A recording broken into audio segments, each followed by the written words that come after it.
Viewers, good evening. Happy Diwali to all of you. This is a special Diwali broadcast on Times Now, and I have someone very special who needs no introduction. Amish Tripathi is with us. Sir, thank you so much. Very happy Diwali to you, first of all.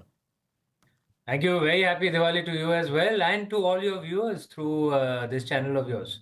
Let's, begin by asking you, what does the day mean to you? What is Diwali for you? Look, there is of course the religious and spiritual significance, and there are various stories linked around this period of Diwali in our Indian Hindu Dharmic calendar.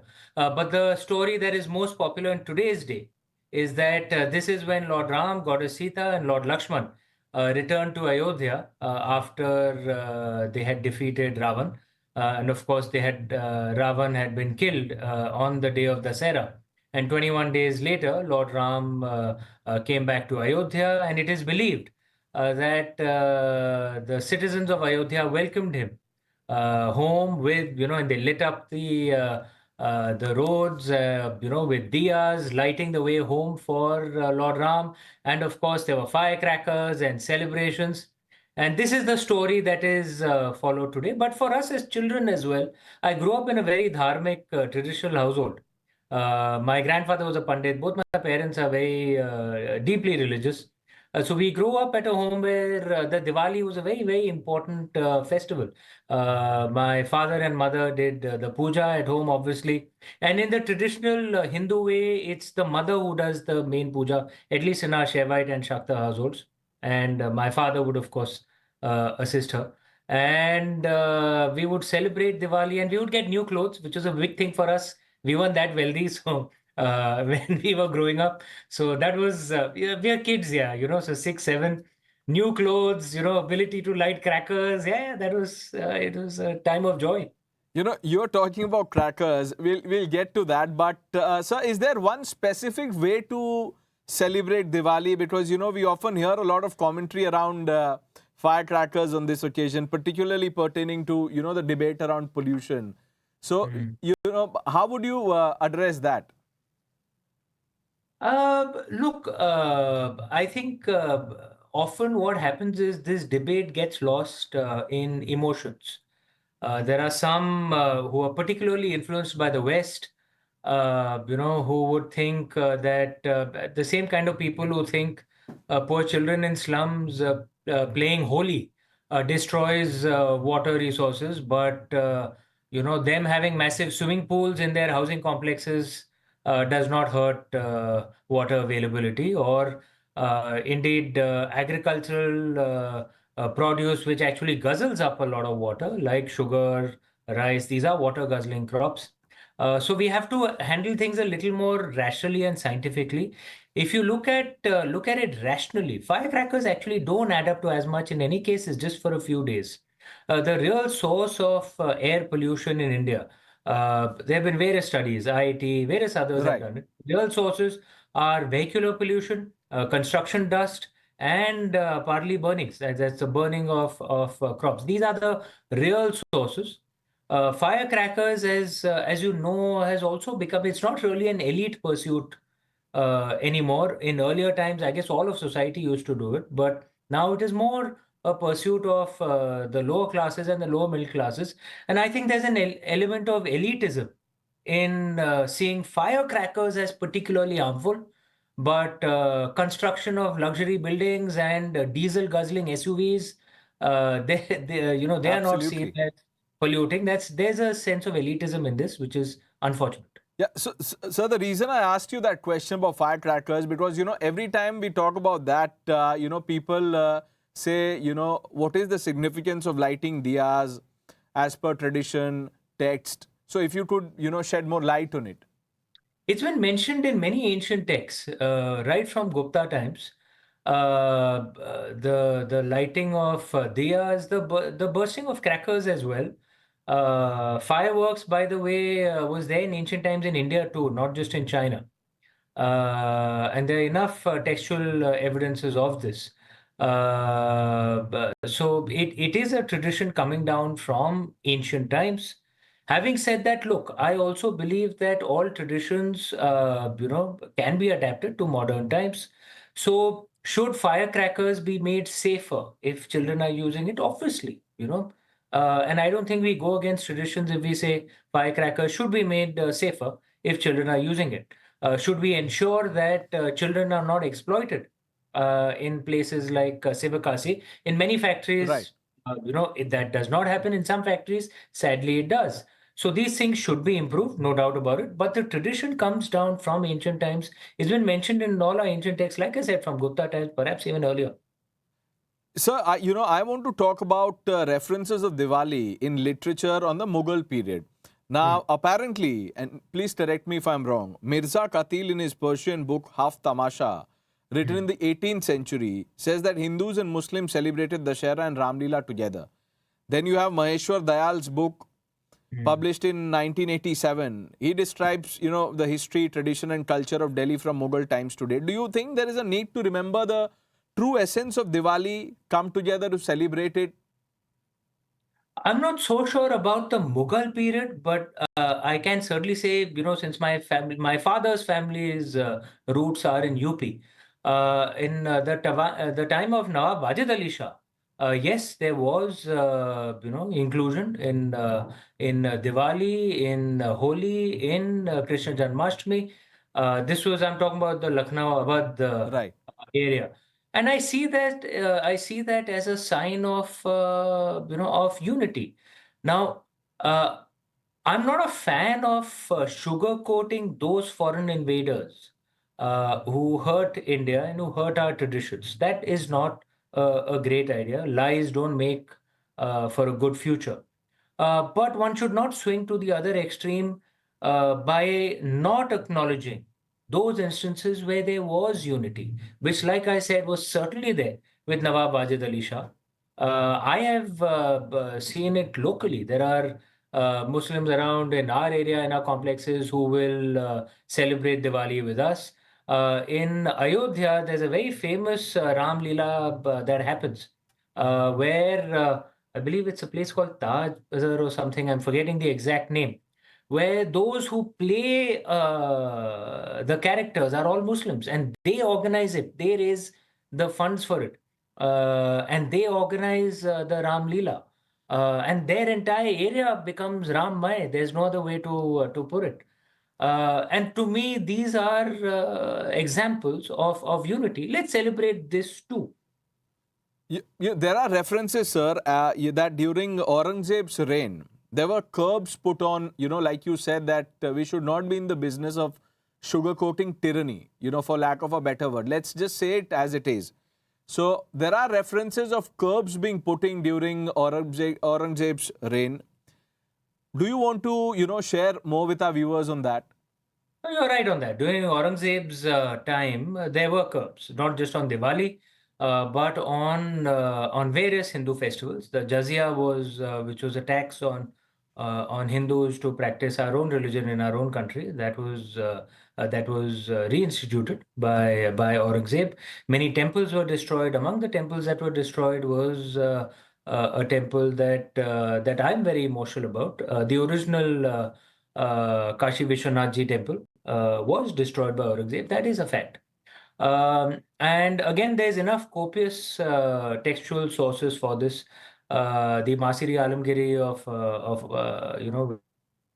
which records many of Aurangzeb's reigns. It does does detail out many of these acts of his. And no, there's no need to sugarcoat it. We should speak of the crimes of foreign invaders honestly and truthfully, but at the same time realize it has nothing to do with people today. But there's no need to sugarcoat it. I don't think uh, I call myself very proudly Hindu and very proudly liberal, but I see no need uh, to defend Aurangzeb to prove my liberalism. That I think is a bridge too far. It's like asking a Jew to defend Hitler. It's ridiculous. Now, before we build on what we were talking about Diwali, because you talked about the liberal values, the ethos. There are many, and there has been a debate raging on the intolerance in Sanatan. Now, I'm sure you're aware of the commentary around Sanatan bashing. There are many people who've said the most vile things. I don't want to repeat all of that, but for people who don't understand Sanatan, what would you tell them? Sanatan, look, the Sanatan Dharma, which includes in its group of thinking Hinduism, Buddhism, Jainism, and Sikhism. These you can call them the dharmic religions. In fact, I would include even Indian Islam and Indian Christianity within this, which are markedly different from how these religions are practiced abroad. Um, the driving force in these religions is wisdom rather than faith. I'm not saying faith is not important. Faith is important, but it's not the central piece. There are many examples of this. One clear example I can give you is in the Bhagavad Gita, in the 18th Adhyaya, in the 18th chapter. Lord Krishna tells Arjun that I have given you knowledge most profound. Now you think about it and do what you think is right. Now think about it. Lord Krishna is actually advising Arjun, and through Arjun, advising all of us. You have to think and do your karma. Use your mind. Use your man. Use your own viveka to make your own decisions, and then live with the consequences. It's not about faith that you have to blindly do what God orders you to do. That's not the Indian way. Um, in this form, there really is, uh, I would say, extremism is actually out of context in this. There's a lovely Sanskrit Mahavakya, Ati Sarvatra Varjayet, that extremism of any kind should be avoided. Because the driving force is not faith, it's actually wisdom. Now, religions which are driven by faith, they can tend to get into this is my true God, all other gods are false. Yes, extremism comes in at that point of time.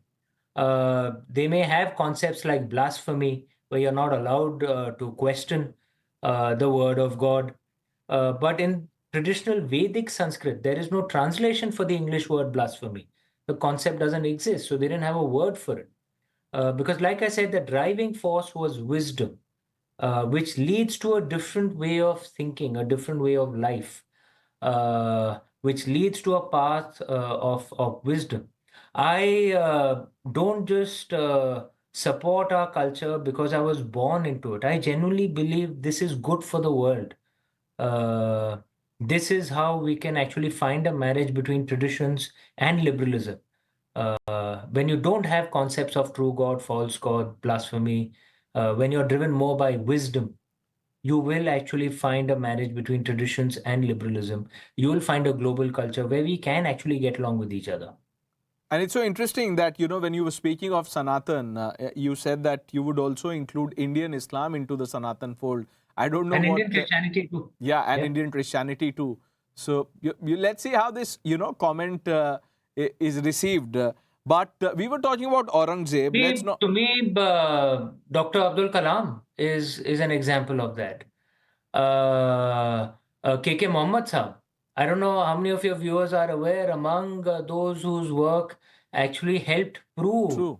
that there was indeed a temple Right. in Ayodhya. The Ram Janmabhoomi temple was KK Mohammed Saab, a legendary archaeologist, a Muslim legendary archaeologist, and we'd made a documentary on Ram Janmabhoomi ji, on the temple. It released early this year, in the most viewed documentary of the year by far. And in KK Mohammed Saab, when I was interviewing him, he told me something so beautiful. He said, I'm an Indian Muslim. Babar was a foreigner. He was from Uzbekistan. What do I have to do with him? Ram is mine. I'm an Indian. You know, Babar was a foreigner. I have nothing to do with him. That to me is Indian Islam. Yeah, but many people take offense when you say that, look, Ram is a civilizational character. No, why would anyone take offense? He is, of course, a civilizational character. Lord Ram belongs to all of us, and it's not just in India. You go to Indonesia now. Are there some extremists? Yes, of course, I'd agree with that. Park. I don't deny that. And there are extremists in all religious groups in India. There are 1.4 billion of us. A True. few extremists will be there. Yeah. But if a vast majority of us were extremists, then we would have been like Syria. We are not, which shows that the masses in India do actually have an inclusive mindset. There are a few extremists. They are not a majority, because then we would have been like a Syria or a Pakistan. We are not. Uh, and go to a place like Indonesia. That's a place again of what I would call Indic, or in Southeast Asian Islam. Indonesia is 98% Muslim, but their currency notes has Lord Ganesh on it. Their official airline is called Garuda. Uh, there's a Indonesian minister who'd said this very wonderful line in an interview once, that we'd only changed our religion. We hadn't changed our ancestors. What a beautiful way of putting it. So well said. Yeah. So, we were talking about Aurangzeb and his tyranny. Let's talk about the Deccan Wars. Chhatrapati Shivaji Maharaj taking offensive against the Aurangzeb. What role did Shivaji's efforts play in safeguarding our ancient traditions for the future? I think tremendously. In fact, I'll have a podcast episode coming out on Chhatrapati Shivaji soon. I've started my own podcast called Immortal India. It comes on YouTube, and I think Chhatrapati Shivaji's influence on India has been underrated by our mainstream establishment historians. In many ways, he was the founder of much of what we see as modern India. He's the one who revived the concept of Hindavi Swarajya, that is self-rule by us indigenous people, not by foreigners, not by Videshis. He When he referred to, you were speaking about Aurangzeb or the Mughals. Chhatrapati Shivaji referred to them as Turushka, okay, which is Sanskrit for Turks. He was clear they were foreigners, right? Uh, in uh, in his army in our land in Maharashtra. In fact, his kingdom extended from all the way from Surat all the way down to Tamil Right. Nadu. He had the 18 castes of Maharashtra in it, uniting all.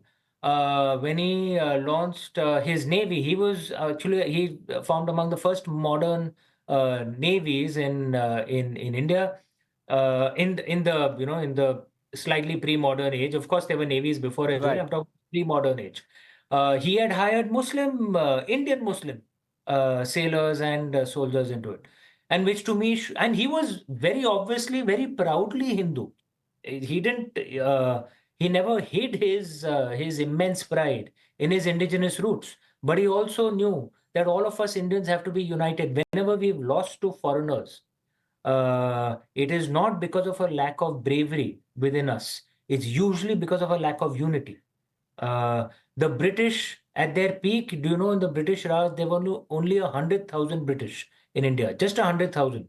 They ruled 350 million of us for 200 years. How could they do it? Because there were enough Indians willing to be traitors to our land to work for the British. We never had a we never had a shortage of courage. What we had was a shortage of unity. Chhatrapati Shivaji knew that, and he built an atmosphere of unity. So we are talking at a time when Maharashtra goes to polls, and talking about Shivaji Maharaj. Let's first, put in context, and I want you to tell our viewers about the political philosophy of Chhatrapati Shivaji. I'm not going to comment on modern politics, but you Not have at all, not at all. you have many more wise people who understand politics a lot better, who will, I'm sure, come to your platform. But to me, Chhatrapati Shivaji's approach, and one, of course, was unity. The second was the way he fought wars. Again, this has not been analyzed and taught to us enough. Um, he was a very tough warrior, but he was a dharmic warrior. Let me explain. When he had to fight his enemies, he followed Vidur Niti, Shate Shatyam Samacharit, that the wicked must be treated with wickedness. So when he had to fight Afzal Khan or anyone else, he was ruthless and tough, as he should be, to ensure that his army wins. But at the same time, there were strict rules for his army that they could not cross, that they could not break. For example, women and children were not to be hurt. There are records of his enemies from the Adil Shahis, a general who'd visited his camp, who had recorded that in most of the armies of that era, it was actually Timurid. We call them Mughal now. Their actual name was Timurid. The Timurid army or the Portuguese army or many others, they had women as prisoners of war, women who were sadly used as prostitutes, many of those armies, right? Right. Children being tortured, prisoners of war being ill-treated. None of this was allowed in Chhatrapati Shivaji's army. In fact, his opponents had actually recorded that you go to his army camp, you will not find women there. You will not find women prisoners of war. Chhatrapati Shivaji was very clear, when you're fighting the enemy, be utterly ruthless.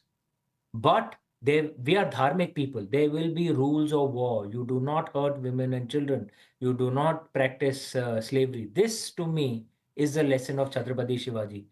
The policies of Chhatrapati. This is the kind of country we should be. We must fight our enemies hard, but we must never cross dharmic lines. So very quickly, what do you think, should be or would be a fitting, lasting tribute to Chhatrapati Shivaji and his legacy? I think the greatest legacy lives in the minds of the followers. The greatest mistake we have made is not covered Chhatrapati Shivaji enough in our history books. Many history books, the national or establishment history books, refer to Chhatrapati Shivaji as a local ruler, which is wrong. He was an Indian ruler. He revived our way of life in many ways at the worst period. The late 17th century was perhaps among the worst periods for our indigenous culture. So the greatest tribute we can do is all 1.4 billion of us must remember and celebrate his legacy. I want to ask you, sir, about Shivaji's Wagn, the tiger claw shaped weapon that is believed to have been used by him to kill Afzal Khan. Last year, as part of an MOU with the UK, we received it to be displayed here for 3 years. You were there. India has borrowed this historic artifact from the Victoria and Albert Museum. Should we not claim it as our own? Yes, I was there during the ceremony when it was brought back. Honorable Maharashtra Culture Minister Mungantiwar ji was there. His Excellency, the Indian High Commissioner, was there. I had the opportunity to be there as well, since I was Minister Education and Culture at the Indian High Commission. I was a diplomat for a few years, Indian government diplomat in the UK. Yes, there are many artifacts and sacred objects. The Wagnak I would list among our sacred objects that are there in British museums. How it comes back, whether through loans or through purchases back, is a matter of debate. But the point that many of them will start coming back as India becomes wealthier and wealthier and more powerful, and it becomes obvious that the UK needs us. I think that's a given. It's a matter of time, 5, 10, 15 years. It can come back through a long loan for 100 years, which in effect means it's back here. Right. So, Uh, but we should that doesn't pursue it matter, more but we must aggressively. of course we should. And I'm sure you're aware that over the last 10 years, we have got back hundreds of artifacts. Before that, you could count on your fingers how many times True. foreigners had returned our artifacts. That's because we are actually chasing it. And these are our sacred objects. Now, so I have a few rapid fire questions. With your permissions, Okay. I want to So start the rapid these are fire round. always these are slightly dangerous ones. Let's begin with this one. Your favorite author? My favorite author. I think for any Indian reader, there are always only two: Valmiki ji and Ved Vyas ji. That's a safe choice. Your favorite festival and why? No, it's a genuine choice. Okay. Yeah. Your favorite festival and why? Hey, Mahashivratri. That's a no-brainer. I respect and worship. I respect all gods and goddesses, but I'm a proud Shaivite. So Mahashivratri. The food that you enjoy otherwise and on Diwali? The food I enjoy most is actually khichdi. Khichdi with ghee, dahi, bukno, and papad. The most advanced civilization across time periods, and where does Bharat feature on it? Bharat was among the greatest, there's no doubt about it, but we must also acknowledge we've fallen back in the last few centuries. And what we should do, not get lost in the past, use the past as our fuel and rise further. One historical figure you would want to meet? Oh, Acharya Chanakya. Okay. And finally, before we let you go, this is the first Diwali in Ayodhya after the Pran Pratishtha of the Ram Mandir. What would you say? प्रभु श्री राम वापस घर आ गए और क्या, I mean, there's nothing greater than that. Thank you, Amish Tripathi. Very happy Diwali once again. Thank you for speaking to me on Times Now. Thank you. Happy Diwali.